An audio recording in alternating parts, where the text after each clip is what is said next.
Welcome to Lesson 1 of Automotive Electrical and Electronics Basics. In this lesson, we would be learning about building blocks of our electrical systems, and our curriculum, as you are aware, we have 15 lessons. Each lesson will have one or multiple sessions. It is structured in such a way that a layman can also learn electricity and magnetism to repair an electrical circuit of a automotive vehicle. Do understand that we are in the period of transitioning towards EVs. And out of my experience, what I have noticed that a lot of mechanics or a technician who are in the workshop finding it difficult to service electrical diagnosis. Why they find it difficult? Because electricity is invisible. You have to apply your imagination, your knowledge, and your skills in diagnosing the electrical systems. Hence, they find it difficult. Mechanical system diagnosis is easy. You can visualize it, you can hear it, and you can repair it. Through this series of learning on basics, we will make you to understand electricity properly, and we will make you to diagnose electrical problems easily. As I told, it's a foundation course. We'll have deeper learning on electricity in future series. Now the question comes to us is, we are talking about electricity many times. What is electricity? Electricity is nothing but flow of electrons. What is that? Electrons. That means we should know what is electron. I request all of you to ask question yourself like what, where, which, how, and all. So you will get an answer, you will seek an answer which will enhance your knowledge level. You will start asking the questions, you will start learning things, and learning will become very interesting and stress free. Now our question comes is, what is electricity? It is flow of electron. Now what is electron? To understand that, first of all, we have to understand what is matter. Matter is what is there around us, which has a weight, which requires space to occupy. Everything. It can be a solid. Solid means a metal piece, a liquid, glass of water, or a gas. Everything which has a weight and which requires space is known as matter. This matter has smaller building blocks which is known as atoms. If you powder and matter, you will get atoms. But can you see the atoms? No, you can't see with your naked eyes because it is very, very small. So in atoms, we have something called electrons inside. How it is? Inside the atoms we have electrons. How it is? We will be learning now.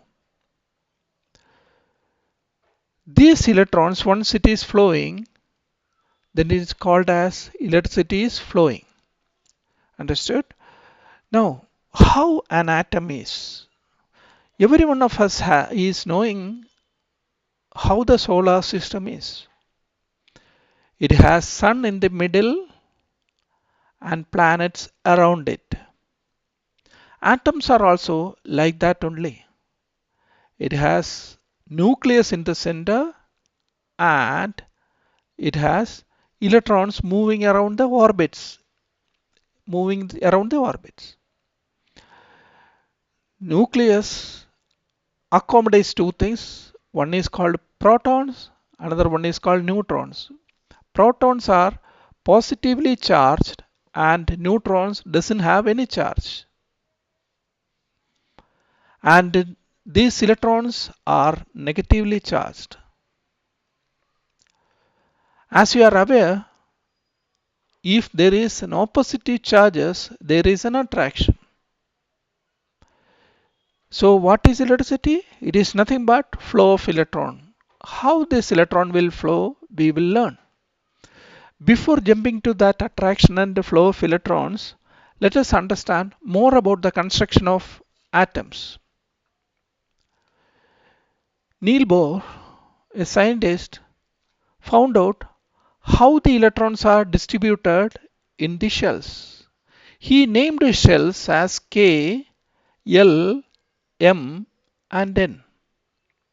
K is innermost and further outer L, M, N. He understood or he found it out how it is arranged. How many electrons are there here? How many electrons are there in L? How many electrons? We know that atom has three things. Now we would be talking about protons and electrons. Number of electrons and the number of protons always remain same, so that atoms will become neutral or not charged. If anyone is more or less, then it will become ion. So usually protons and electrons remain equal, so that atom doesn't have a charge. Now what is Mr. Niels Bohr has found? These electrons are distributed in shells in this way with a formula. Means we can find out how many electrons are there in K, how many electrons are there in L, M, N. The formula to find it out is 2n square, where n is the number of the shell, K, 1, L2, M, like this. So how many electrons would be there in the K shell? K, what is the number? 1. So 2 into 1 square, 2 into 1 square is 2, 1, sorry. That means 2 electrons here. What about L? 2 into 2 square. 2 square is 4, 4 into 8. What about M? We'll see the last one more. 2 into 3 square. 3 square is nothing but 9. 9 into 2, 18. That means maximum number of electrons which can be accommodated in K shell is 2, L is 8 and M is 18. An atom is considered to be stable if outermost shell is full. Full means if K shell is 2 means it is considered stable. In L, if it is 8, it is considered stable. In 18. Some of the atoms have 1 shell, 2 shell, 3 shell, 4 shell, like that. That depends upon number of electrons and protons available in the atom. Or one more case is the outermost shell should have full electrons, or it should have 8 electrons. Then it is considered to be stable. A stable atom will not allow the electron to flow. Then how it is flowing, we will learn in a while. Let us consider the case of a magnet. Everyone has seen magnets, right? In magnets, if we keep the magnet like this, sometimes it may attract or sometimes it will go away. It will repel. Why it is that way? That we will understand. This magnet has two poles. One is called north, another one is called south. So if I keep two magnets like this, see what is nearer? South and north. Opposite charges, it will attract. If I keep these two magnets where same pole here, then this will go away. That means similar charges, if it is similar charges, it repels. Repels means it will go away. If it is opposite charge, opposite charges will attract.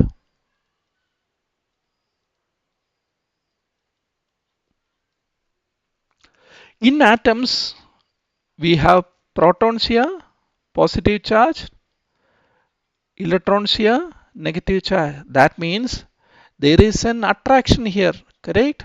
If there is an attraction between positive and negative, then electrons will not flow. In magnets, if it is getting attracted, two magnets are sticking each other, how will you take it out? You have to apply force. How much force you have to apply? How much big is a magnet, or how much the magnetism is there in the magnets, according to that. Similar way, in atoms also, if number of electrons are more in outermost shell, then it would be very difficult to take out the electron from the atom. So if number of electrons are less in the outermost shell, then if you apply a small force, electron will start flowing. The force what we are applying here is called as EMF. It is nothing but electromotive force.